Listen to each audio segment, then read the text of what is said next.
ধানমন্ডির বাড়ি গুড়িয়ে দেওয়া হলো এদের অহংবোধের কারণে, ঠিক না? অহংকারের পরিণতি হচ্ছে এগুলো। যারা আলেমদেরকে এরকম বৃদ্ধাঙ্গুলি দেখায় বলতো আলেমদেরকে নাকি গুনার টাইম নেই, ঠিক না? এরকম করে নাই? আলেমদেরকে স্বাধীনভাবে কথা বলতে ওরা দিয়েছে? স্বৈরাচারী হাসিনা প্রায় সময় বলে আমার কি দোষ, উনি উনার কোনো দোষই খুঁজে পান না, একদম বেগুনা মাসুম। আপনারা যে এই মাসুম লোকটারে কেন তারাই দিলেন এটা আমার বুঝে আসতেছে। এক কাজ করা উচিত, এই গোটা দেশের মানুষ সবাই মিলে হাসিনার পা ধরে মাফ চাওয়া উচিত। কথা বলে না কেন ভাই? তার কথা মতো আমাদের কি করা উচিত? কথা বুঝেন নাই মনে হয়। ওর দাবি অনুযায়ী আমাদের কি করা উচিত? হাসিনার পা ধরে মাফ চাওয়া উচিত। কারণ সে তো বেগুনা মাসুম, তার তো কোনো দোষ নাই। সে সব সময় বলে যে আমার কি দোষ, তার দোষ উনি খুঁজে পান না। আমি স্বৈরাচারী হাসিনাকে বলবো, শুধুমাত্র 2021 সালে নরেন্দ্র মোদীকে আশাকে কেন্দ্র করে দেশের তাওহিদি মুসলমান, দেশের ওলামারা যখন এই দেশে এত বড় জালেমকে না আনার জন্য সংগ্রাম করেছিলেন, আপনি সেই অপরাধে আলেমদেরকে ভারতের আপনার তথাকথিত স্বামীকে খুশি করার জন্য 2600 আলেমের নামে মিথ্যা মামলা দিয়েছেন। আপনি কি দোষ করেছেন আপনি তো খুঁজে পান না। 2013 সালে শাপলা চত্বরে নিরীহ তুলাবা ওলামাদের বুকে বুলেট চালিয়ে অসংখ্য আলেম এবং মাদ্রাসার ছাত্রকে শহীদ করে শহীদের লাশগুলোকে ডাস্টবিনে ছুঁড়ে মেরেছিলেন। আপনি তো নিজের দোষ খুঁজে পান না। 57 জন সেনা অফিসারকে মাস্টার প্ল্যান করে আপনি থামতে পারছেন না। আপনি জুলাই আগস্টের বিপ্লবে 2000 থেকে 2500 মানুষকে ঠান্ডা মাথায় আপনি খুন করেছেন। আপনি তো অপরাধ খুঁজে পান না। আপনার পরামর্শে আপনার নেতৃত্বে শত শত মানুষকে গুম করা হয়েছে। ইলিয়াস আলীর মতো প্রভাবশালী নেতা এমন অসংখ্য মানুষকে হত্যা করে পেট ছিদ্র করে পেটের মধ্যে পাথর বেঁধে আপনার নদীতে ভাসিয়ে দিয়েছেন। আপনার কোনো দোষ নেই। কথা বলেন না ভাই? তার কোনো অপরাধ উনি চোখে দেখেন না। শয়তান যেমন ওর অপরাধ চোখে দেখে না, শয়তানের আধুনিক ভার্সন শেখ হাসিনাও তার কোনো দোষ খুঁজে পায় না। কথা ঠিক নেবে ঠিক? সে যদি অনুশোচনায় ভুগত তাহলে এই দেশের মানুষ তাদের উপর আরো অনেক নমনীয় হয়ে যেত, সহনীয় হয়ে যেত। উনি কোনো দোষ খুঁজে পান না। 2018 সালে লক্ষ্মীপুরা অঞ্চল থেকে আমাকে যখন মাহফিল থেকে আপনারা নামাই নিয়ে গেলেন, আমার কি অপরাধ ছিল? আপনারা আমাকে হাতের মধ্যে লোহার হ্যান্ডকাপ পরাইয়া গরুর রশি দিয়ে বাঁধলেন, আদালতে তুললেন। জিজ্ঞেস করলাম অপরাধ, বলে অপরাধ সব উপরের নির্দেশ, কিচ্ছু জানি না। আদালতে দাঁড়ায় দেখি লিখছে আমার পকেটে 16টা ককটেল বোমা পাওয়া গেছে। এরপরেও হাসিনার কোনো দোষ নাই। কথা ঠিক কিনা বলেন? বুটবাজার কেন্দ্রীয় জামে মসজিদ 2015 সাল থেকে 24 সাল পর্যন্ত লিখিত দায়িত্বশীল খতিব মসজিদের আমি শারঈ ওযর ছাড়া কোনোদিন মসজিদে জুমা পড়ানো বাদ দেইনি। হাজার হাজার মানুষ সকাল থেকে অপেক্ষা করেছে জুমা পড়ার জন্য। সেই মসজিদে আপনারা আমাকে 3 থেকে 3.5 থেকে 4 বছর পর্যন্ত বিনা নোটিশে আপনারা আমাকে জুমার নামাজ পড়াতে দেন নাই। প্রশাসন দিয়ে বাধা দিয়েছেন। যে বাসায় ভাড়া থেকেছি আপনারা পুলিশ পাঠিয়ে সেখান থেকে আমাকে বিতাড়িত করেছেন। আপনারা দোষ খুঁজে পান না। আপনারা এই দেশের আলেমদের সাথে যে আচরণ করেছেন, পৃথিবীর ইতিহাসে ফেরাউনও এত আলেমদের সাথে এমন গাদ্দারি করে না যে গাদ্দারি স্বৈরাচারী হাসিনা করেছে। এরপরেও হাসিনার কোনো দোষ নাই। এরপরেও তার পক্ষে কিছু লোকেরা কথা বলে। আমার বার্তা বড় স্পষ্ট, আল্লাহর কোরআনের সাথে যে নাফরমানি স্বৈরাচারী হাসিনা করেছে, এদেশের হকপন্থী আলেমদের সাথে যে নিষ্ঠুরতম আচরণ স্বৈরাচারী হাসিনা করেছে, যত শত মানুষকে সে খুন করেছে, 1000 বার 100 বার হাসিনার ফাঁসি হলেও তার পাপের প্রায়শ্চিত্ত হবে, কথা বলতে হবে।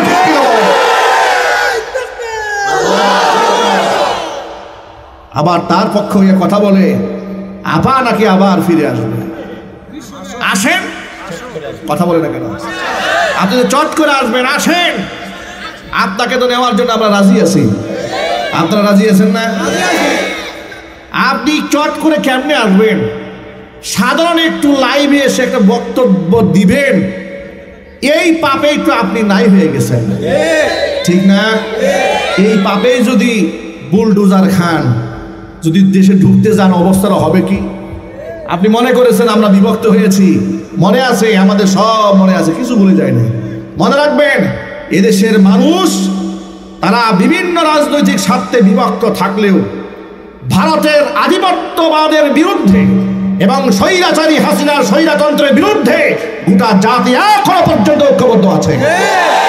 আপনারা কি ঐক্যবদ্ধ আছেন? কারা কারা আছেন তো হাত দেখতে চাই।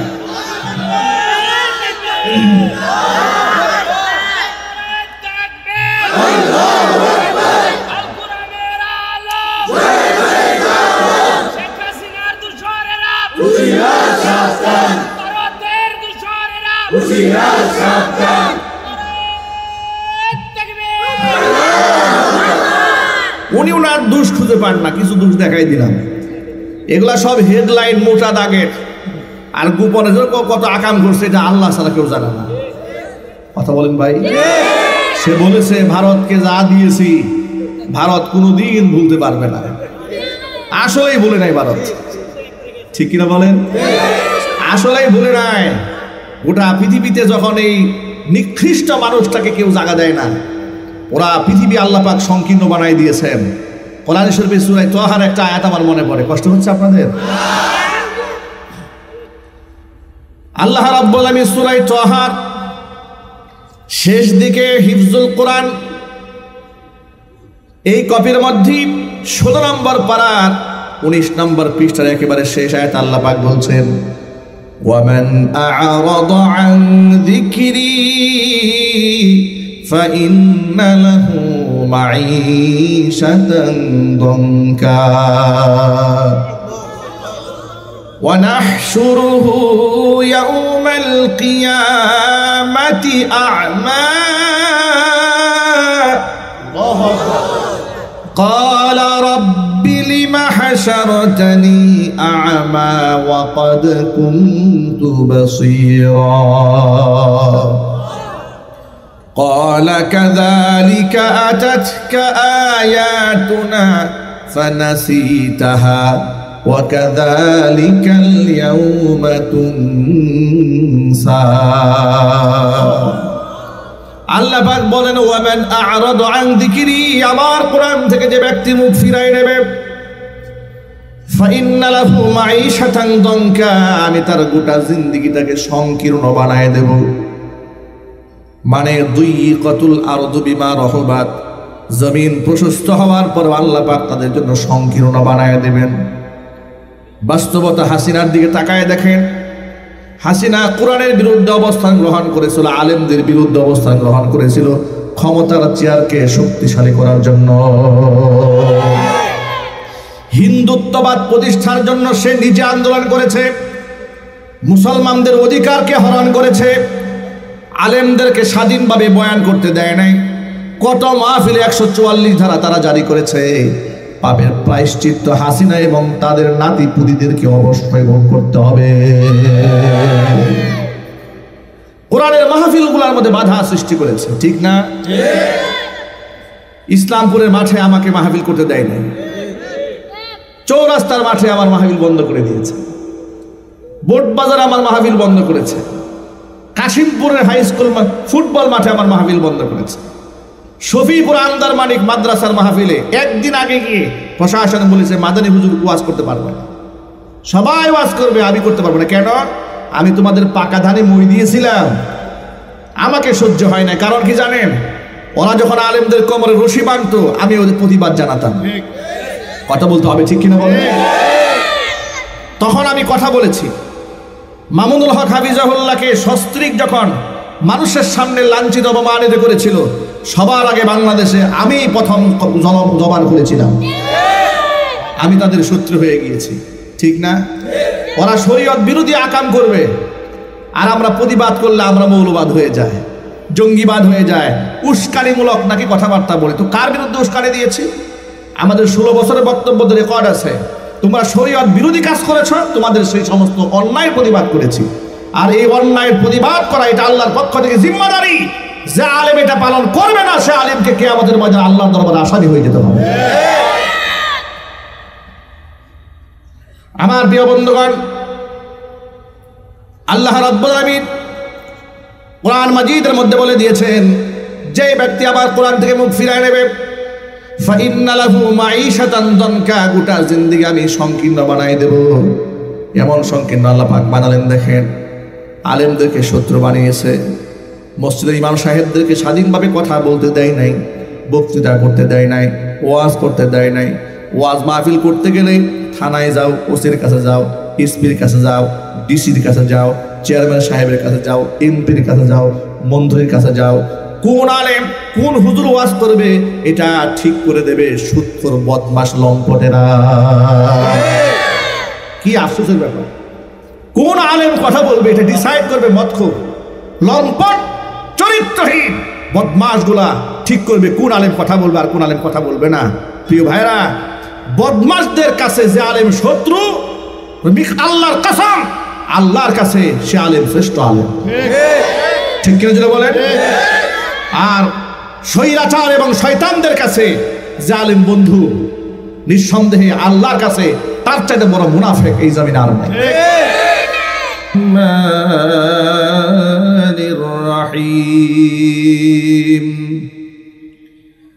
ইন্নাল্লাহা ওয়া মালাইকাতাহু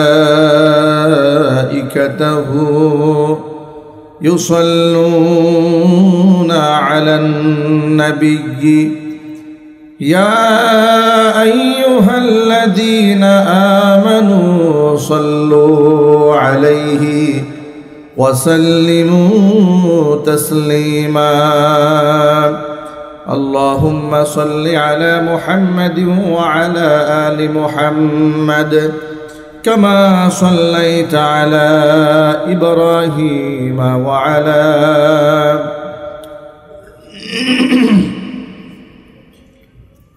ইন্নাকা হামিদুম মাজিদ। আল্লাহুম্মা বারিক আলা মুহাম্মাদিন ওয়া আলা আলি মুহাম্মাদ কামা বারাকতা আলা ইব্রাহিম ওয়া আলা আলি ইব্রাহিম ইন্নাকা হামিদুম মাজিদ।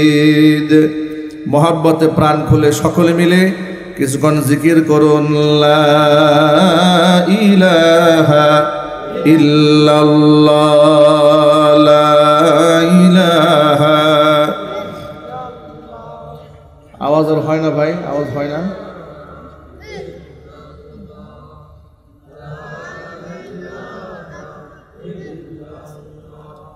লা ইলাহা ইল্লাল্লাহ।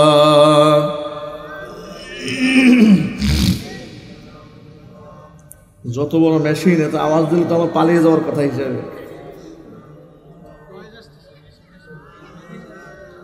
আওয়াজই তো আসতেছে না, নয়েজ কোথায় আসবে?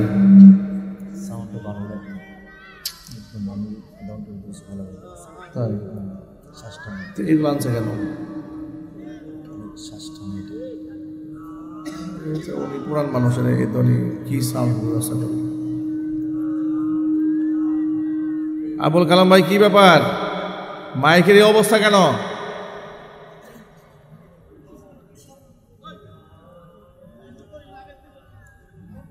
এগুলো এই মাইকে এইরকম আওয়াজ হলে ওয়াজ করা যাবে কি? কিছু শোনেন আপনারা? শোনেন কিছু?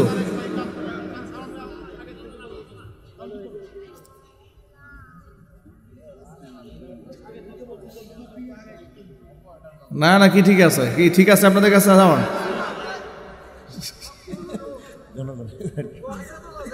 হ্যাঁ, বাহিরে সাউন্ড নাই, বক্সেও নাই, ভিতরেও নাই, আমার এখানেও নাই, ওনার কাছে ঠিক আছে। এখন আমি কি বলবো বলেন? না, মাইক তো নাই এখানে। ওই মাইক লাগাইতে সময় লাগবে, সময় আমার হাতে আছে।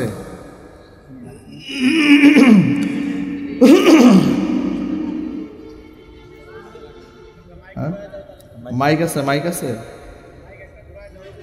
দেখেন তো, মাইক দেন তো, কি অবস্থা? নাম করা কঠিন, নাম তো আজকে হবে। এই যে অনেক মিডিয়া আছে, আজকে নাম হয়ে যাবে, বিশাল নাম হবে। আল্লাহ আল্লাহ আল্লাহ।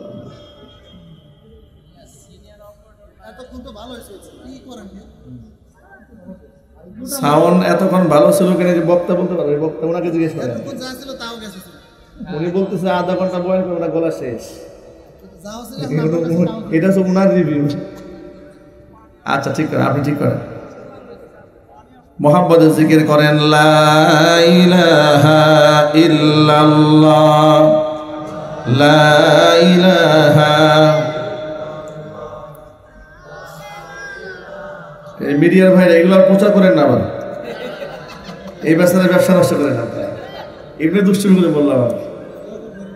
লা ইলাহা ইল্লাল্লাহ।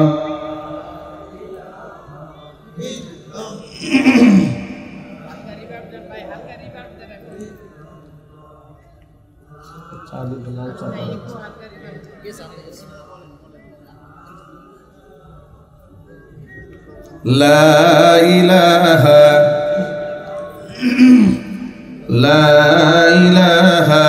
ইল্লাল্লাহ,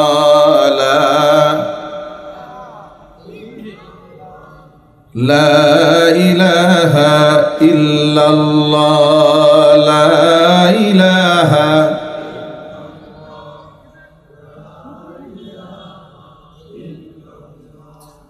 লা ইলাহা ইল্লাল্লাহ মুহাম্মাদুর রাসূলুল্লাহ সাল্লাল্লাহু আলাইহি ওয়াসাল্লাম। ঐতিহ্যবাহী গাজীপুর জেলার অন্তর্গত গাজীপুর সিটি কর্পোরেশনের 13 নং ওয়ার্ড নাওজুর ফ্লাইওভারের পূর্ব মাথা সংলগ্ন নাওজুর শফিউল উলুম মাদ্রাসা ও এলাকাবাসীর উদ্যোগে আয়োজিত ৫ম বার্ষিকী ওয়াজ মাহফিলের সম্মানিত সভাপতি আলহাজ মুফতি আবুল কালাম আজাদ সাহেব, প্রতিষ্ঠাতা ও পরিচালক অত্র মাদ্রাসা খতিব হাজি সিরাজুল ইসলাম আত্তাকওয়া জামে মসজিদ নাওজুর বাজার, মহতারাম সভাপতি জনাব মুফতি আবুল কালাম আজাদ, আল্লাহ রাব্বুল আলামিন তার নেক হায়াত দারাজ করেন, তার প্রতিষ্ঠানকে আল্লাহ তাআলা কিয়ামত পর্যন্ত কবুল করেন। আমন্ত্রিত বিশেষ অতিথিবৃন্দ, হাজরাত, ওলামায়ে কেরাম, মুরব্বিয়ান আযম, আসলে এই অবস্থায় কথা বলা খুবই মুশকিল। এটা হলো প্রথম কথা। দ্বিতীয় কথা হচ্ছে যে এখন এই মুহূর্তে এই মাইকগুলো ঠিক করা আরো বড় মুশকিল। আর তৃতীয় নম্বর বক্তব্য হচ্ছে আমার হাতে সময় নাই, মানে সব সমস্যা একসাথে জর্জরিত। আবুল কালাম আজাদ ভাই যখন আমার সাথে এই বছর যোগাযোগ করলেন, তখন 2024-2025 সালের কোনো শিডিউল নাই, না থাকাতে আজকে আমাদের মাহফিল টাঙ্গাইলে। উনি আবদার জানালেন টাঙ্গাইল যাওয়ার পথে আমাকে একটু সময় দেয়। এই জন্য ট্রানজিট বা দেশা মুত্তাসিল সময়টা নির্ধারণ করা হয়েছে, যেহেতু আমাকে রাত 10টায় টাঙ্গাইল স্টেজ গেট ধরতে হবে। তো এই সময়টা আমি চেয়েছিলাম যে খুব অল্প সময়ের মধ্যে আমরা কিছু গুছালো কিছু কথাবার্তা বলবো, কিন্তু মাইকের যে দশা, কথা বলা তো খুব মুশকিল হয়ে যাচ্ছে। আমি অপারেটর ভাইয়ের দৃষ্টি আকর্ষণ করছি যে আপনি একটু চেষ্টা করেন এটাকে কতটুকু রিকভারি করা যায়। এখন তো আর নতুন করে সেট আনাও সম্ভব নয়, যতটুকু সম্ভব আপনি সাউন্ড ভলিউম বাড়িয়ে চেষ্টা করে যান। বাকি কবুল করার মালিককে আল্লাহ তাআলা। তো সামনের মাহফিল করার ক্ষেত্রে এই ব্যাপারগুলো আমাদের খুব স্ট্রংলি হ্যান্ডেলিং করতে হবে, কারণ এটা খুবই ইম্পর্টেন্ট একটা ব্যাপার। এখানে প্যান্ডেল না হলেও চলতো, ঠিক না? প্যান্ডেল ছাড়া ওয়াজ হয়েছে না বাংলাদেশে? আমরা শত শত মাহফিল এরকম করি, সামনে কোনো প্যান্ডেল নেই, শুধু স্টেজ আছে আর মাইক আছে, তো হাজার হাজার মানুষ বয়ান শুনতেছে। কিন্তু গুরুত্বপূর্ণ হচ্ছে মাইকটা, এটা খুব ইম্পর্টেন্ট। মানুষের কানে সঠিকভাবে আওয়াজটা পৌঁছাতে হবে। আল্লাহ রাব্বুল আলামিন আমাদের ত্রুটি বিচ্যুতি ক্ষমা করে দেন, জোরে কোন আমিন। আল্লাহ রাব্বুল আলামিন অত্র এলাকার সমস্ত মুর্দেগানের কবরে আযাব কিয়ামত পর্যন্ত বন্ধ করে দেন। কাল হাসরের কঠিন ময়দানে এই আয়োজন আল্লাহ তাআলা আমাদের সকলের নাজাতের জারিয়া হিসেবে কবুল করেন।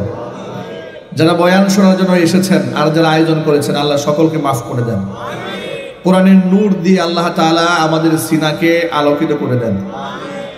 দেখুন, আমি আজকে আপনাদের সামনে ছোট্ট একটি বিষয় নিয়ে কথা বলবো। বিষয়টি হচ্ছে এই, আমরা এখানে যারা বসে আছি কিংবা গোটা বিশ্ব পরিমণ্ডলে যত মানুষ আমরা আছি, সকল মানুষ আমরা গুনাহগার। কুল্লু বানি আদম খাত্তাউন ওয়া খায়রুল খাত্তাইন আত-তাওয়াবুন।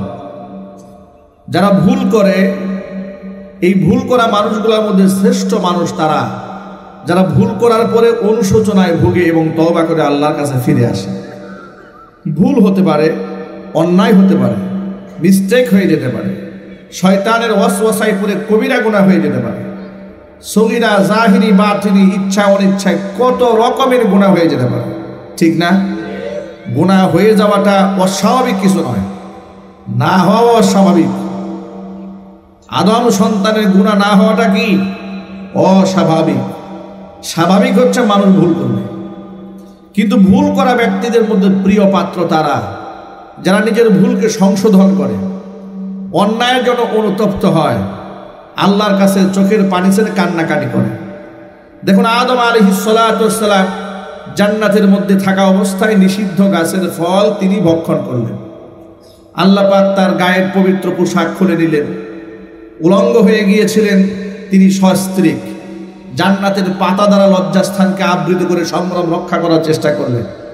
আল্লাহ পাক তাকে জান্নাত থেকে বের করে দিলেন। 300 বছর চোখের পানি ছেড়ে কান্নাকাটি করলেন। আল্লাহ পাক কান্না মঞ্জুর করলেন, আল্লাহ পাক তাকে ক্ষমা করে দিলেন। অনুরূপভাবে তার সাথে আবার ভুল করেছে শয়তান, কিন্তু শয়তান ভুল করে অনুতপ্ত হয়নি, অনুশোচনায় ভোগেনি, ভুলের উপর অবিচল থেকেছে। আত্ম এবং অহমিকা গরিমার কারণে সে ভুল থেকে সরে আসতে পারে নাই। দেখুন, মানুষ যখন যত বড় অন্যায় হোক না কেন, যখন ভুল করে অনুশোচনা করে, তখন তার প্রতি যার সাথে অন্যায়টা হয়েছে তার একটা মায়ার সৃষ্টি হয়, ঠিক না? আপনি আপনার বাবার সাথে বেয়াদবি করেছেন, কিংবা মায়ের সাথে, কিংবা উস্তাদের সাথে, কিংবা প্রতিবেশীর সাথে, কিংবা বন্ধু বান্ধবের সাথে। আপনি যদি একটু নমনীয় হন, আপনি তখন বলবেন যে ভাই আমার ভুল হয়ে গেছে, কিংবা আব্বা আমার ভুল হয়েছে, আম্মা আমার ভুল হয়েছে। শিক্ষকের কাছে নমনীয় হলেন, উস্তাদের কাছে নমনীয় হলেন, বাবার কাছে নমনীয় হলেন। আপনি যত বড় গুস্তাখ করেন না কেন, যত বড় অন্যায় করেন না কেন, যখন আপনি অনুতপ্ত হয়ে ক্ষমা চান, আপনার প্রতি তার একটা মহব্বত সৃষ্টি হবে, ঠিক কিনা জোরে বলেন? আর যদি ক্ষমা না আছে, আপনি এখানে একঘেয়েমি করেন, এর উপর যুক্তি তর্ক দাঁড় করান, আপনার উপর তার যতটুকু ঘৃণা ছিল সেই ঘৃণার মাত্রা দিন দিন কমবে না বাড়বে? নিঃসন্দেহে বেড়ে যাবে। এজন্য ভুল করে ভুলের উপর যুক্তি তর্ক দিয়ে অটল থাকে, অবিচল থাকে শয়তান। কিন্তু মুত্তাকি পরহেজগার বান্দারা ভুল করে ভুলের উপর অবিচল থাকে না। এই কথাটি কোরআন মাজিদের সূরা আলে ইমরানে আল্লাহ পাকের ভাষায় আল্লাহ বলছেন, ওয়াল্লাযীনা ইযা ফাআলু ফাহিশাতান আও যালামু আনফুসাহুম যাকারুল্লাহা ফাস্তাগফারু লিযুনুবিহিম ওয়া মান ইয়াগফিরুয যুনুবা ইল্লাল্লাহ ولم يصروا على ما فعلوا وهم يعلمون والذين إذا فعلوا فاحشة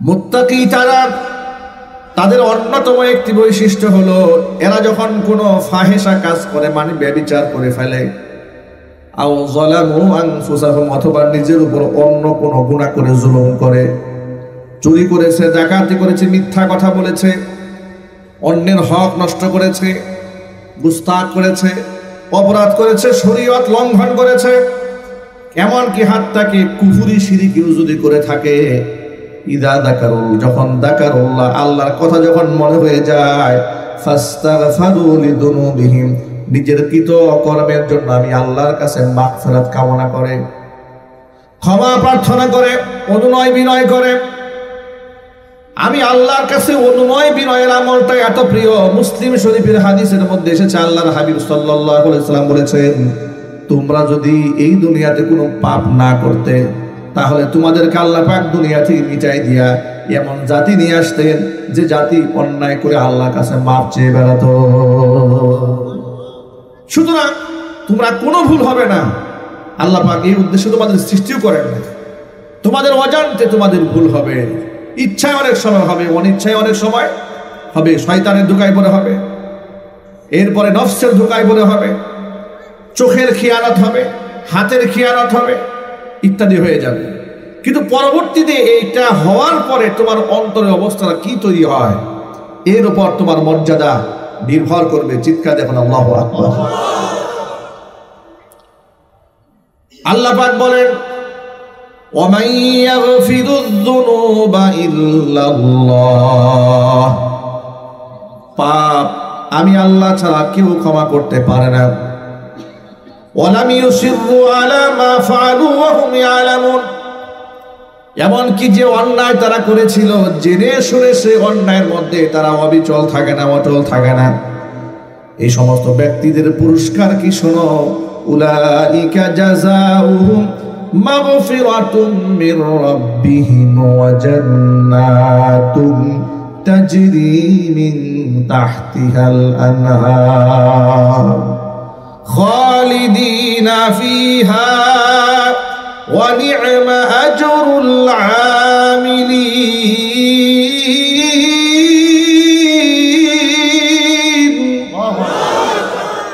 আল্লাহ পাক বলেন, এই সমস্ত ব্যক্তিদের জন্য আমি আল্লাহর পক্ষ থেকে রয়েছে ক্ষমা ও জান্নাত, এমন জান্নাত তাদের জন্য রয়েছে তাজরি মিন তাহতিহাল আনহার, যে জান্নাতের পাদদেশ দিয়ে প্রবাহিত হয় প্রস্রবণ নদী, নালা, খাল, বিল, মানে লেক সিটি। জান্নাতের মধ্যে আমি বান্দাকে উপহার দেব। জোরে বলেন সুবহানাল্লাহ। খালিদিনা ফিহা, তারা থাকবে সেখানে চিরকাল। ওয়া নি'মা আজরুল আমিলিন, নেককার বান্দাদের পুরস্কার কতই না উত্তম। ভাইরা আমার, এই আয়াতটাই নাজিল হওয়ার একটা প্রেক্ষাপট আছে, শানে নজুল আছে। প্রেক্ষাপটটা আপনারা বুঝতে পারলে সমসাময়িক অনেক ব্যাপারে বিষয় আপনাদের সামনে ক্লিয়ার হয়ে যাবে। অনেক প্রশ্নের জবাব আছে এই ঘটনার মধ্যে। এই আয়াতটাই নাজিল হওয়ার পেছনে কারণ হচ্ছে, মুফাসসিরিন কিরামরা লিখেছেন, যেমন রাইসুল মুফাসসিরিন আব্দুল্লাহ ইবনে আব্বাস রাদিয়াল্লাহু তাআলা আনহু বলেছেন, মদিনাতুল মুনাওয়ারাতে একজন খেজুর ব্যবসায়ী ছিলেন, তাম্মারুন, আত্তাজিরুত তাম্মার, খেজুর ব্যবসায়ী। তো তার কাছে লোকেরা খেজুর কিনতে আসতো, জনপ্রিয় ব্যবসায়ী। ফাজাআতহু ইমরাআতুন হাসানা, একদিন এক সুন্দরী মহিলা তার কাছে খেজুর কেনার জন্য এসেছেন। মহিলার দিকে তার নজর পড়ার পরে, সেই সাহাবী যুগের ঘটনা, মহিলার উপর তার যখন নজর পড়েছে তখন শয়তান তাকে ধোঁকা দিয়েছে। মহিলাকে সে বলল যে, আমার দোকানের ডিসপ্লে সেন্টারে যে সমস্ত খেজুর আপনি দেখতে পাচ্ছেন, আমার ঘরের মধ্যে এর থেকে আরো অনেক দামি দামি সুন্দর সুন্দর খেজুর আছে, আপনি একটু আমার সাথে ভেতরে আসেন। এরপরে মহিলাকে নিয়ে এসে ভেতরে গিয়েছে। ভেতরে যাওয়ার পরে নিজেকে কন্ট্রোল করতে না পেরে মহিলার হাত ধরে হাতের মধ্যে চুমা দিয়েছে। চুমা দেওয়া মাত্র মহিলা তাকে বলেছে যে, আপনি তো অন্যায় করলেন, এটা খিয়ানত করে ফেলেছেন, আপনি গুনাহ করে ফেলেছেন। এই এতটুকুন কথা বলার সাথে সাথে তিনি এত বেশি অনুতপ্ত হলেন, এত লজ্জিত হলেন, আর নিজেকে এমনভাবে ধিক্কার দিলেন। নবী করিম সাল্লাল্লাহু আলাইহি ওয়াসাল্লামের কাছে তিনি আসলেন। আসার পরে তিনি তার নিজের অপরাধ স্বীকার করলেন এবং তিনি বললেন, হে আল্লাহ রাসূল, আল্লাহ কি আমাকে ক্ষমা করবে না? আমি যে আল্লাহর কাছে এত মাপ চাচ্ছি, আল্লাহ কি আমাকে ক্ষমা করবে না? মুফাসসিরিন কিরাম লিখেছেন, এই প্রেক্ষিতে আল্লাহ রাব্বুল আলামিন এই আয়াতখানা নাযিল করেন। এটা হচ্ছে আসবাবুন নুজুল, শানে নুজুলের মধ্যে একটি বর্ণনা। আরেকটি বর্ণনার মধ্যে এসেছে, নবী করিম সাল্লাল্লাহু আলাইহি ওয়াসাল্লাম আনসারী সাহাবীদের মধ্যে ভাই ভাই সম্পর্ক বানালেন। যেমন মক্কা থেকে হিজরত করে যারা মদিনায় গেলেন তারা হচ্ছেন মুহাজির, যারা সাহায্য করলেন, আশ্রয় দিলেন, তারা হচ্ছেন আনসার। তারা কি? আনসার মানে সাহায্যকারী। এখন মুসলিমদের সংখ্যা কম, মাঝে মাঝে জিহাদে যেতে হয় মুসলমানদের। এখন সব পুরুষ যদি একসাথে বাড়িঘর ছাড়া হয়, এলাকার মধ্যে যদি পুরুষ সংকট দেখা দেয়, তাহলে নারীরা তো নিরাপত্তাহীনতায় ভুগবে, ঠিক না? এই জন্য সেই ক্ষেত্রে নবী করিম সাল্লাল্লাহু আলাইহি সাল্লাম আনসারে কিংবা আনসার মুহাজিরে কিংবা আনসার এবং সাকিফ গোত্রের লোকদেরকে ভাই ভাই সম্পর্ক বানালেন।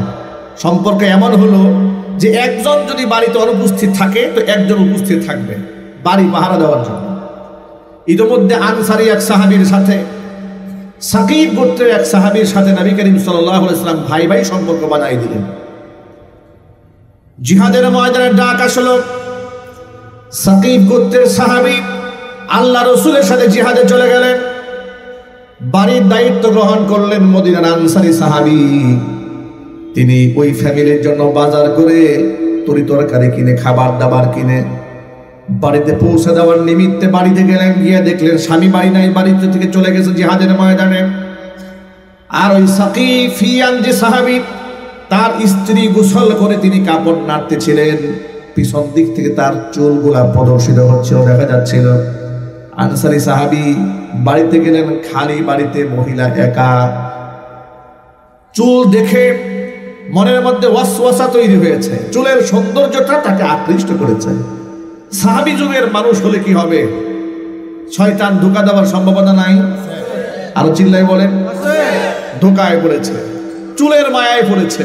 সামনে এগিয়ে গেলেন, হাতের মধ্যে চুম্বন করেছেন। ফাকাব্বালাহু ইয়াদাহু, তিনি তার হাতকে স্পর্শ করে যখন চুম্বন করেছেন, মহিলা বললেন, তুমি তোমার ভাইয়ের খিয়ানত করলে। তোমার কাছে তোমার ভাইয়ের স্ত্রী ছিল আমানত, তুমি আমানতের খিয়ানত করেছ। এ কথা বলা মাত্র তিনি এত বেশি লজ্জিত হলেন, এই আনসারী সাহাবী লজ্জিত হয়ে কান্না করতে করতে পাহাড়ের চূড়ায় গিয়ে সিজদায় পড়ে কান্নায় ভেঙে পড়লেন। এত বেশি কান্না করলেন যে তিনি আর বাড়ি ফিরেন না, খাবার দাবার খান না, একেবারে অনশন চালাচ্ছেন। ইতিমধ্যে নবী করিম সাল্লাল্লাহু আলাইহি ওয়াসাল্লাম জিহাদ থেকে ফিরে এলেন, ওই সাহাবীও ফিরে এলেন যার স্ত্রীর সাথে ঘটনা ঘটেছে। স্ত্রীর কাছে যাওয়ার পরে তিনি সমস্ত ঘটনা খুলে বললেন। বলার পরে তার কাছে তা ওই আনসারী সাহাবীর জন্য একটু মায়া তৈরি হয়েছে যে এ সামান্য একটু এতটুকু ভুলের জন্য এত অনুতপ্ত হয়েছে, এইভাবে কান্না করতেছে। চলে গেছে পাহাড়ে, গিয়ে হাত ধরে উঁচা করেছে, চেড়ে উঠিয়েছে, চলো আমার সাথে, ভুল না হয় তোমার একটু হয়েছে, নিশ্চয়ই তওবার দরজা তোমার জন্য খোলা আছে।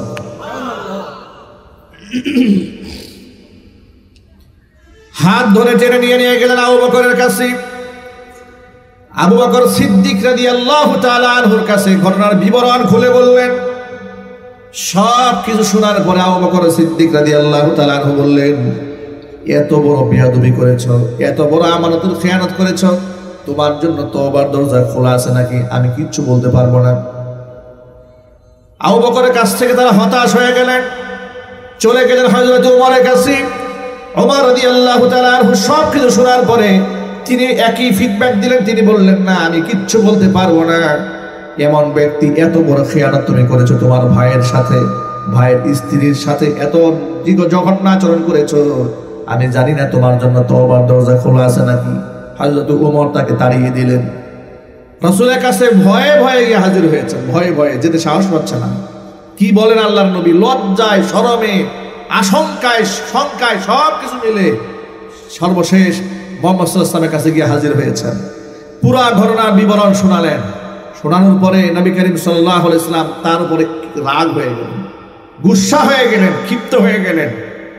তোমার কাছে তোমার ভাইয়ের স্ত্রী ছিল আমানত, তুমি ছিল তার পাহারাদার। বেড়াই যদি ক্ষেত খায়, ওই ক্ষেত রক্ষা করা যায়? তুমি ছিলে ঘরের দেখভাল করার জন্য, তুমি এত বড় জঘন্য কাজ করলে। তোমার সিদ্ধান্ত আমার কাছে নাই, তোমার সিদ্ধান্ত আল্লাহর কাছে। তিনি ভয় পেয়ে গেলেন, আল্লাহ রাসূল আমাকে নিরাশ করে দিলেন। প্রিয় ভাইয়েরা আমার, আবু বকর, ওমর, আল্লাহর নবী রাহমাতুল লিল আলামিন যখন সকলে তাকে নিরাশ করে দিলেন, তিনি সেখান থেকে বের হয়ে আবারও পাহাড়ে চলে গেলেন। সেখানে গিয়ে আবারও পাগলের মতো কান্নাকারি শুরু করলেন। এই প্রেক্ষিতে আল্লাহ তাআলা কোরআন শরীফের আয়াত নাযিল করলেন। আল্লাহ পাক জিবরাইলকে পাঠিয়ে দিলেন, জিবরাইল যা আমার দুস্থের কাছে গিয়ে জানাই দে, কেউ যদি কোনো অন্যায় করে ফেলে, অনুতপ্ত হয়ে এইভাবে আমার কাছে কান্নাকাটি করে, ওই সমস্ত ব্যক্তিদেরকে আমি আল্লাহ ক্ষমা করে জান্নাতের ঘোষণা দিয়ে দেই। এই হচ্ছে আদম আলাইহিস সালাতু ওয়াস সালামের সিফাত, আদম সন্তানের সিফাত। এটাই হওয়া উচিত। ভুল হবে কিন্তু সে অনুতপ্ত হবে। কিন্তু যুক্তি দাঁড় করিয়ে বুদ্ধির ওপর অবিচল থাকবে না। যেটা করেছে শয়তান, যেটা কে করেছে? শয়তান করেছে। নির্দেশ প্রদান করা হলো আদমকে সিজদা দাও। শয়তান যুক্তি দাঁড় করিয়ে বলো, আসজুদু লিমান খালাকতা তিনা, মাটি দিয়ে বানাচ্ছ তাকে আমি সিজদা দেবো? আমার একটা প্রেস্টিজ আছে না, আমার একটা মান সম্মান আছে না? মান সম্মানের যুক্তি দোহাই দিয়ে আল্লাহর হুকুমকে লঙ্ঘন করেছে। আল্লাহ পাক তাকে রাজিম বানিয়েছে, মারদুদ করেছে, শয়তান করে দিয়েছে। এখন আপনারা বলেন, এত বড় শাস্তি আল্লাহর পক্ষ থেকে পাওয়ার পরেও শয়তান যদি অনুশোচনায় ভুগত, তাহলে আল্লাহ রাব্বুল আলামিন শয়তানকে মাফ করতেন না? কথা বলেন না কেন? সেই ক্ষমতা আল্লাহর নাই? আচ্ছা, আল্লাহ যদি শয়তানকে মাফ করে, আপনার আমার আল্লাহর বিরুদ্ধে কি মিছিল করার কোনো সাহস আছে? আল্লাহ পাক তো আজিজ, আল্লাহ পাক তো হাকিম। আল্লাহর বিরুদ্ধে প্রশ্ন তুলবে আমি আপনি, পৃথিবীর কে আছে এমন? সব কিছু কার ইশারায় চলে? আল্লাহ পাকের ইশারায় চলে। নবী মূসা কালিমুল্লাহ তুর পাহাড়ে যাচ্ছেন আল্লাহর সাথে কথোপকথন করতে। সুবহানাল্লাহ বলেন। আল্লাহ পাক এই মর্যাদা তাকে দান করেছিলেন। তুর পাহাড়ে যাওয়ার সময় শয়তানের সাথে দেখা। শয়তান নবী মূসা কালিমুল্লাহকে ডেকে বলছে, আল্লাহর নবী মূসা, আপনি তো আল্লাহর সাথে কথা বলতে যাচ্ছেন। বলে, হ্যাঁ যাচ্ছি। আমার পক্ষ থেকে ছোট্ট একটা আবদার আছে। আল্লাহকে বলবেন আমি তওবা করতে চাই। আমার জন্য কি তওবার দরজা খোলা আছে নাকি? একটু আল্লাহকে বলবেন। মূসা কালিমও বললেন, কোনো অসুবিধা নাই, আমি বলবো। তিনি তুর পাহাড়ে গেলেন, আল্লাহর সাথে কথোপকথন শেষ করলেন। নিজের কথা শেষ হওয়ার পরে এবার তিনি উত্থাপন করলেন রবের সামনে, হে আল্লাহ, শয়তানের সাথে আমার দেখা হয়েছিল, তো শয়তান তো তওবা করতে চায়, তুমি কি তার জন্য তওবার দরজা খোলা রেখেছো? আল্লাহ পাক বলেন, মুসারে ও তো তওবা করবে না। আল্লাহ পাক তো ফিউচার জানেন না? যদি বলুন জানেন না? আল্লাহ পাক বলেন ও তওবা করবে না। আল্লাহ তো বলছে তওবা করতে চাচ্ছে, তার জন্য তওবার দরজা খোলা আছে নাকি? আল্লাহ পাক বলেন হ্যাঁ আছে, ওর জন্য তওবার দরজা খোলা আছে। কিভাবে তওবার দরজা খোলা আছে? তার জন্য যে আদমকে সেজদা না দিয়ে অহংকার করেছিল, আদম তো এখন আর দুনিয়াতে নাই, দুনিয়া থেকে বিদায় হয়েছে। আদমের কবরের সামনে গিয়ে সেজদা দিয়ে যদি আমার কাছে কান্না করে আর আমার কাছে যদি মাফ চায়, আমি আল্লাহ পাক শয়তানকেও মাফ করে দেব। মূসা কালিমুল্লাহ আল্লাহর সাথে কথোপকথন শেষ করে নেমে আসলেন। শয়তান অপেক্ষা আছে আল্লাহ পাক কি জবাব দিয়েছেন। রাস্তায় আবার দেখা, ও মূসা আমার কথা মনে আছে তো? বলে হ্যাঁ মনে আছে। তা আমি যে বলেছিলাম আল্লাহর সাথে আমার ব্যাপারটা উত্থাপন করার জন্য করেছিলেন? বলে হ্যাঁ করেছিলাম। আল্লাহ কি বলেছেন? আমার জন্য তওবার দরজা খোলা আছে। বলে হ্যাঁ আছে। আল্লাহ বলেছেন তোমার জন্য তওবার দরজা খোলা আছে, তবে শর্ত হলো যে আদমকে সেজদা না দিয়ে তুমি গোমরা হয়েছ, মারদুদ হয়েছ, রাজিম হয়েছ, মালউন হয়েছ, সে আদমের কবরে গিয়ে সেজদা দেবে, দিয়ে আল্লাহর কাছে যদি মাফ চাও আল্লাহ পাক তোমাকেও মাফ করে দিবে। একথা শোনার পরে শয়তান কি বলে শোনেন? শয়তান বলে জিন্দা আদমরই সেজদা দেই নাই, মরাটারে সেজদা দেবো, আমার কি কোনো মান সম্মান নাই? নাউজুবিল্লাহ করেন। যুক্তি দিয়ে তর্ক দিয়ে শয়তান ভুলের উপর অবিচল থাকলো, কিন্তু অনুশোচনায় ভুগলো না। শয়তান যেমন অনুশোচনা না করে মালউন হয়েছে, ধিক্কৃত হয়েছে, নিন্দিত হয়েছে, বর্তমান জমানার নব্য ফেরাউন, নব্য আবু জাহাল, নব্য কারুন, স্বৈরাচারী হাসিনাও হাজার হাজার মানুষ খুন করে এখনো পর্যন্ত ক্ষমা চাই নাই। কথা বলতে হবে।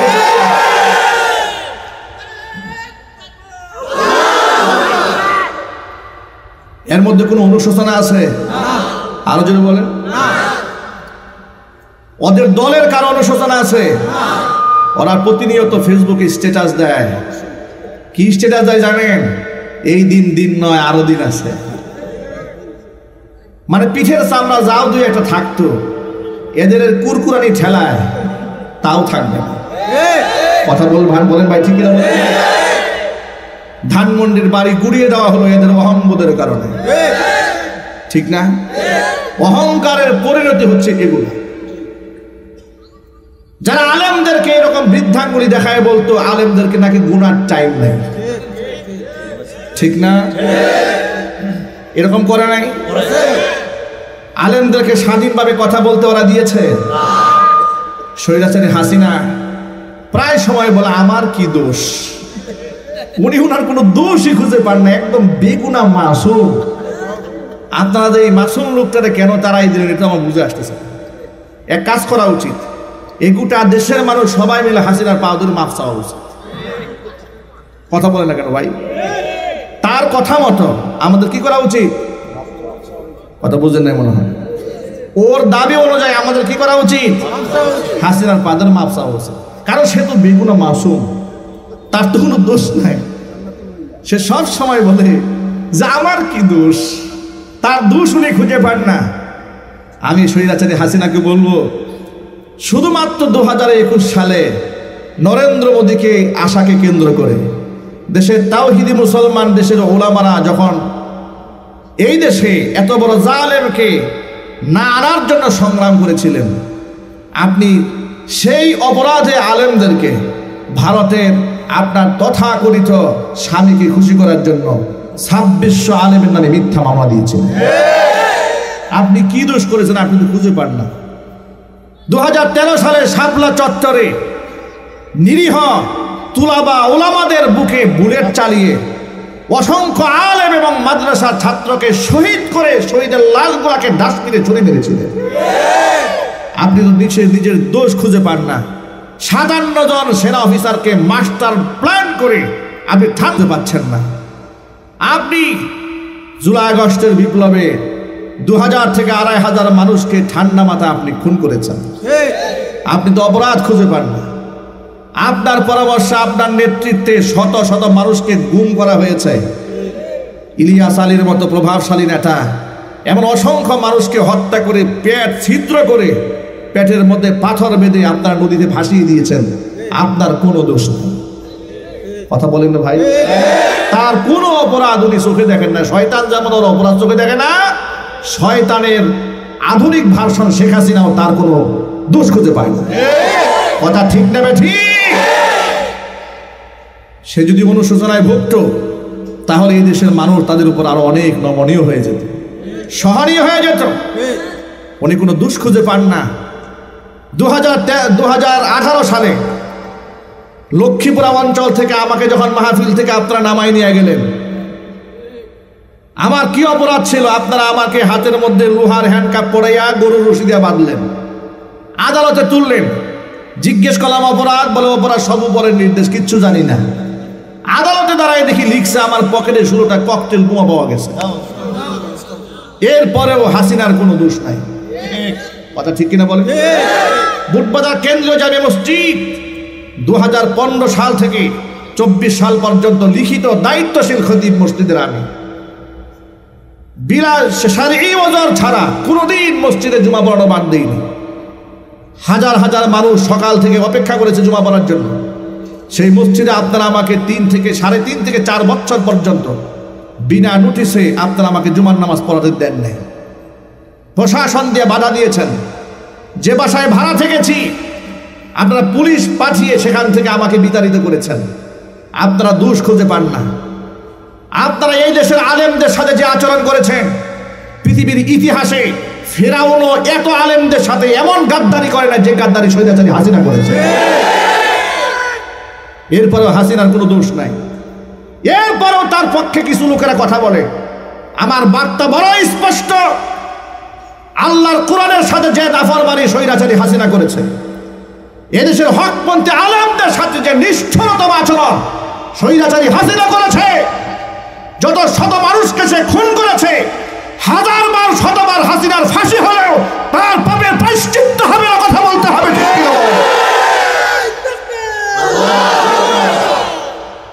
আবার তার পক্ষে হয়ে কথা বলে আপা নাকি আবার ফিরে আসবে। আসেন, কথা বলে না কেন? আপনি তো চট করে আসবেন, আসেন। আপনাকে তো নেওয়ার জন্য আমরা রাজি আছি। আপনারা রাজি আছেন না? আপনি চট করে কেমনে আসবেন? সাধারণ একটু লাইভে এসে একটা বক্তব্য দিবেন, এই পাপেই তো আপনি নাই হয়ে গেছেন, ঠিক না? এই পাপে যদি বুলডোজার খান, যদি দেশে ঢুকতে যান, অবস্থাটা হবে কি? আপনি মনে করেছেন আমরা বিভক্ত হয়েছি, মনে আছে? আমাদের সব মনে আছে, কিছু ভুলে যায় না। মনে রাখবেন, এদেশের মানুষ তারা বিভিন্ন রাজনৈতিক স্বার্থে বিভক্ত থাকলেও ভারতের আধিপত্যবাদের বিরুদ্ধে এবং স্বৈরাচারী হাসিনার স্বৈরতন্ত্রের বিরুদ্ধে গোটা জাতি এখনো পর্যন্ত ঐক্যবদ্ধ আছে। আপনারা কি ঐক্যবদ্ধ আছেন? কারা কারা আছেন তো হাত দেখতে চাই।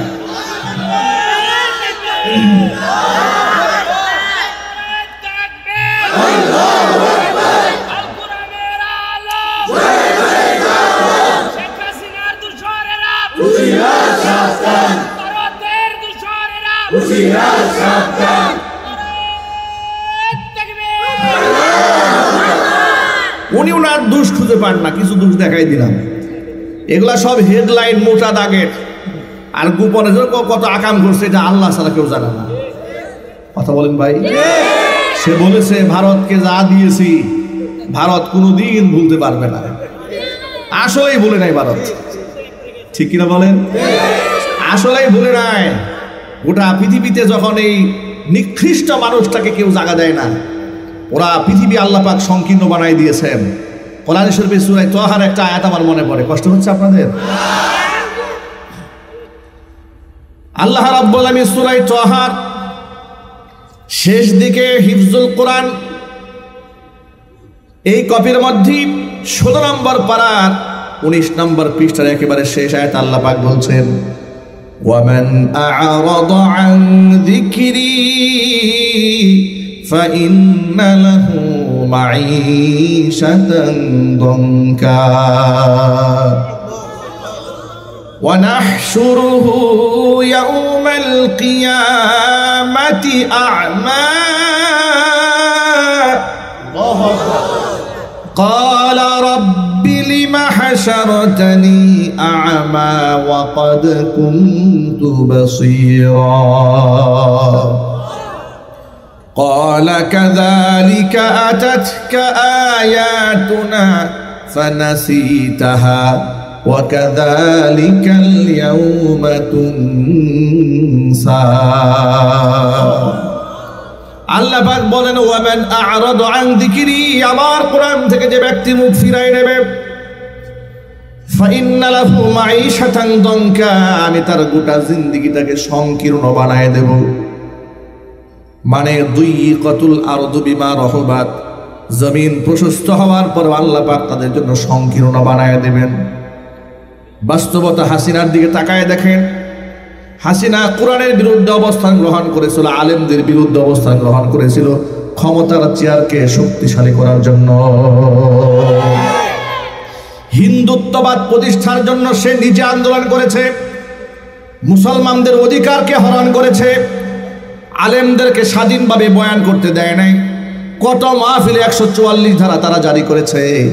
পাপের প্রায়শ্চিত্ত হাসিনা এবং তাদের নাতি পুতিদেরকে অবশ্যই ভোগ করতে হবে। কোরআনের মাহফিলগুলোর মধ্যে বাধা সৃষ্টি করেছে, ঠিক না? ইসলামপুরের মাঠে আমাকে মাহফিল করতে দেয় নাই, চৌরাস্তার মাঠে আমার মাহফিল বন্ধ করে দিয়েছে, বোট বাজার আমার মাহফিল বন্ধ করেছে, কাশিমপুরের হাই স্কুল ফুটবল মাঠে আমার মাহফিল বন্ধ করেছে, শফিপুর আন্দার মানিক মাদ্রাসার মাহফিলে একদিন আগে গিয়ে প্রশাসন বলেছে মাদানী হুজুর ওয়াজ করতে পারবে না, সবাই ওয়াজ করবে, আমি করতে পারবো না। কেন? আমি তোমাদের পাকা ধানে মই দিয়েছিলাম, আমাকে সহ্য হয় না। কারণ কি জানেন? ওরা যখন আলেমদের কোমরে রশি বাঁধতো আমি ওদের প্রতিবাদ জানাতাম। কথা বলতে হবে, ঠিক কিনা বলেন? তখন আমি কথা বলেছি। মামুনুল হক হাফিজাহুল্লাহকে সস্ত্রীক যখন মানুষের সামনে লাঞ্ছিত অপমানিত করেছিল, সবার আগে বাংলাদেশে আমি প্রথম জবান করেছিলাম।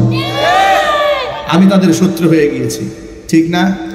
ওরা শরীয়ত বিরোধী আকাম করবে, আর আমরা প্রতিবাদ করলে আমরা মৌলবাদ হয়ে যায়, জঙ্গিবাদ হয়ে যায়, উস্কানিমূলক নাকি কথাবার্তা বলে। তো কার বিরুদ্ধে উস্কানি দিয়েছি? আমাদের 16 বছরের বক্তব্য রেকর্ড আছে। তোমরা শরীয়ত বিরোধী কাজ করেছ, তোমাদের সেই সমস্ত অন্যায় প্রতিবাদ করেছি। আর এই অন্যায়ের প্রতিবাদ করা এটা আল্লাহর পক্ষ থেকে জিম্মাদারি। যে আলেম এটা পালন করবে না, সে আলেমকে কিয়ামতের ময়দানে আল্লাহর দরবারে আসামি হয়ে যেতে হবে। আমার প্রিয় বন্ধুগণ, আল্লাহ রাব্বুল আলামিন কোরআন মাজিদের মধ্যে বলে দিয়েছেন, যে ব্যক্তি আবার কোরআন থেকে মুখ ফিরায় নেবে, ফাইন্না লাহু মাঈশাতান দানকা, গোটা জিন্দেগি আমি সংকীর্ণ বানাই দেব। এমন সংকীর্ণ আল্লাহ পাক বানালেন। দেখেন, আলেমদেরকে শত্রু বানিয়েছে, মসজিদের ইমাম সাহেবদেরকে স্বাধীনভাবে কথা বলতে দেয় নাই, বক্তৃতা করতে দেয় নাই, ওয়াজ করতে দেয় নাই। ওয়াজ মাহফিল করতে গেলে থানায় যাও, ওসির কাছে যাও, এসপির কাছে যাও, ডিসির কাছে যাও, চেয়ারম্যান সাহেবের কাছে যাও, এমপির কাছে যাও, মন্ত্রীর কাছে যাও। কোন আলেম কোন হুজুর ওয়াজ করবে এটা ঠিক করে দেবে সুৎখোর বদমাশ লম্পটেরা। কি আফসোসের ব্যাপার! কোন আলেম কথা বলবে এটা ডিসাইড করবে মদখোর, লম্পট, চরিত্রহীন বদমাশগুলা ঠিক করবে কোন আলেম কথা বলবে আর কোন আলেম কথা বলবে না।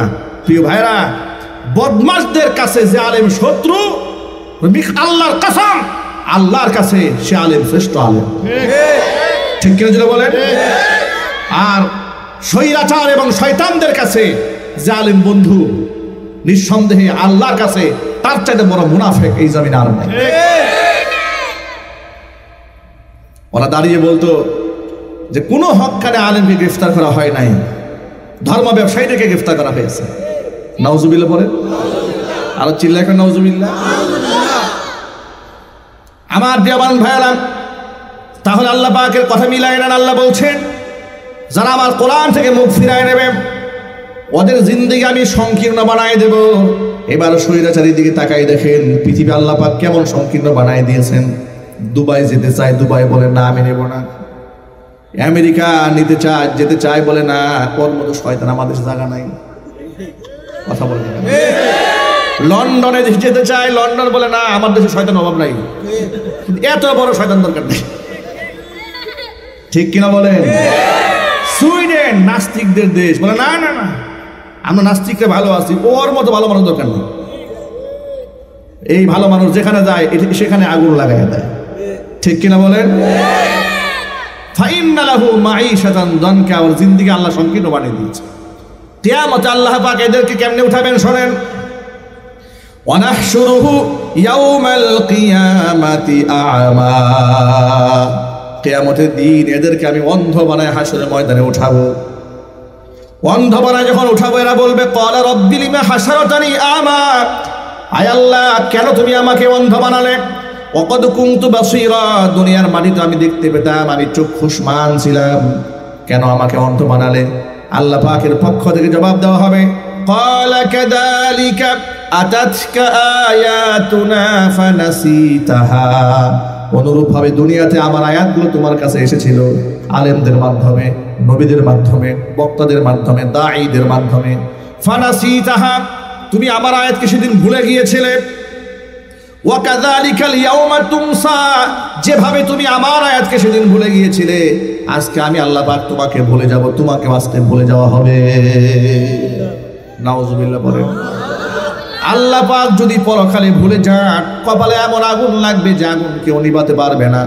এই জন্য আমার ভাইরা, দুনিয়া থেকে কোরআন বিমুখ হওয়া যাবে না, কোরআন থেকে মুখ ফিরিয়ে নেওয়া যাবে না। কোরআন আমাদের জিন্দেগি। কোরআনময় জীবন গড়েন, সন্তানকে কোরআনের হাফেজ বানান, আলেম বানান, দাঈ ইলাল্লাহ বানান। আপনার সন্তান সন্ত্রাস হবে না, গুন্ডা হবে না, মাস্তান হবে না, আপনার সন্তান ক্যাডার হবে না, আপনার সন্তান চান্দাবাজ হবে না, আপনার সন্তান লম্পট বদমাশ হবে না। এদেরকে ক্যাসিনোতে পাওয়া যাবে না, মদের আড্ডায় পাওয়া যাবে না, বারের আড্ডায় পাওয়া যাবে না, কোনো নাইট ক্লাবে এদেরকে আপনি খুঁজে পাবেন না।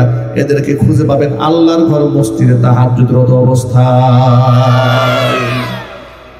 এলাকার মানুষগুলো আপনার সন্তানকে দেখে আপনার জন্য দোয়া করবে, গর্বের সাথে লোকেরা বলবে, আরে কোন মায়ের সন্তান, কোন বাবার সন্তান। এক কথায় মাও দোয়া পেয়ে গেল, বাবাও দোয়া পেয়ে গেল। ঠিক না? এই জন্য কোরআন থেকে কোনো ক্রমেই মুখ ফিরিয়ে নেওয়া যাবে না। আর আলেমদেরকে কখনো শত্রু বানানো যাবে না। কেন আপনি আলেমকে শত্রু বানাবেন? আলেমকে তো শত্রু বানাতে নবী করিম সাল্লাল্লাহু আলাইহি ওয়াসাল্লাম নিষেধ করেছেন। আল্লাহর নবী কি বলেছেন শোনেন। হুজুর বলেন, কুন আলিমান, সম্ভব হলে নিজে আলেম হয়ে যাও, আও মুতাআল্লিমান, অথবা আলেমের ছাত্র হও। 3 নাম্বার, আও মুস্তামিআন, আলেমের শ্রোতা হও। 4 নাম্বার, আও মুহিব্বান, আলেমকে ভালোবাসো। ওয়ালা তাকুনিল খামিস ফাতাহলিক, তুমি 5ম নাম্বার হইও না, তাহলে ধ্বংস হয়ে যাবে। খবরদার তুমি আলেম বিদ্বেষী হয়ে যেও না, তাহলে তুমি ধ্বংস হয়ে যাবে। আলেম বিদ্বেষী হয়েছে যারা, ধ্বংস হয়েছে তারা। আলেম বিদ্বেষীদের কোনো সম্মান কি আছে? আরো জোরে বলেন আছে। ওই যে এক লোক গর্ব করে সাবেক বিচারপতি সাইফুদ্দিন কালামানিক, ঠিক না? ভণ্ড মানিক, এটা উপরে যেমন কালা, ভিতরে একটু বেশি কালা, ঠিক কিনা বলেন? উপরে কালার সাথে ভিতরে কালাটা আরো মারাত্মক। আপনি বলবেন যে ভেতর কালা কেমনে বুঝলেন? তো বুঝবো না কেন? সে টক শোতে চিবাই চিবাই বলে আমি দেলোয়ার হোসেন সাঈদীকে ফাঁসি দিয়েছি, ফাঁসি রায় আমি দিয়েছি। কি গর্বের সাথে বলেছে। আরে বেটা, তুই কোথায় আর সাঈদী সাহেব কোথায়? ঠিক না?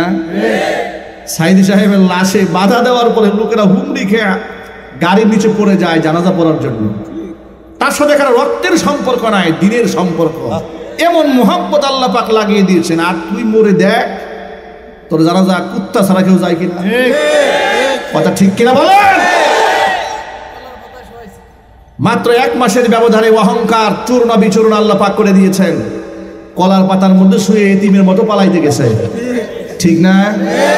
70 লাখ টাকা নিয়ে ভাগতে গেছে।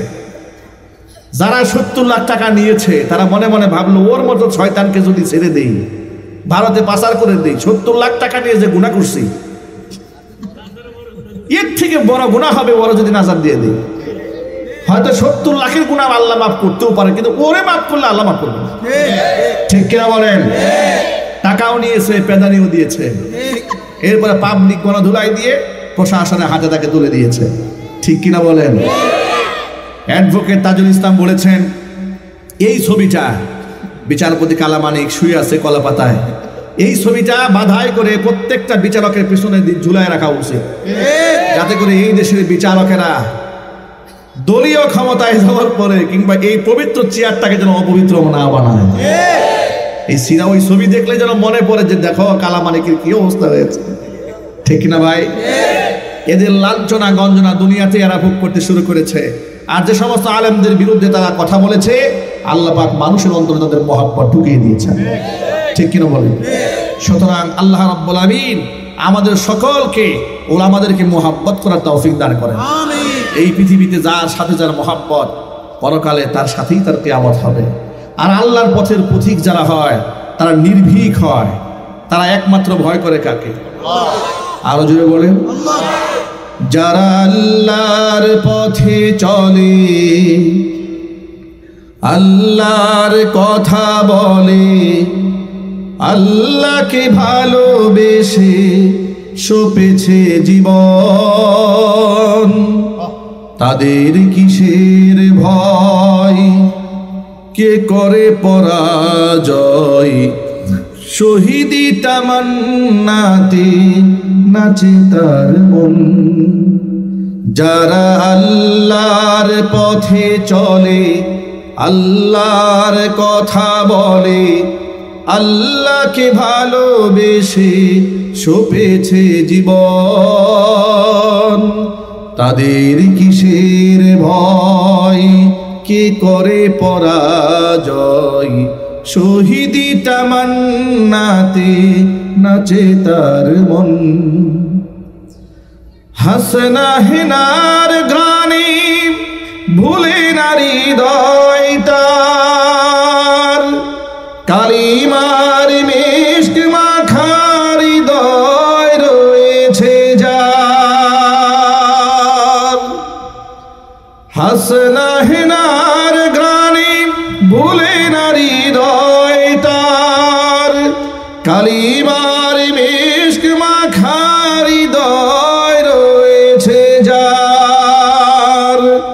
সব পিছু টান ভুলে জিহাদের পথে চলে, সব পিছু টান ভুলে জিহাদের পথে চলে, সে তো তার ঈমান বলে। যারা আল্লাহর পথে চলে, আল্লাহর কথা বলে, আল্লাহকে ভালোবেসে সপেছে জীবন, তাদের কিসের ভয়, কে করে পরাজয়, শহীদি তামান্নাতে নাচে তার মন।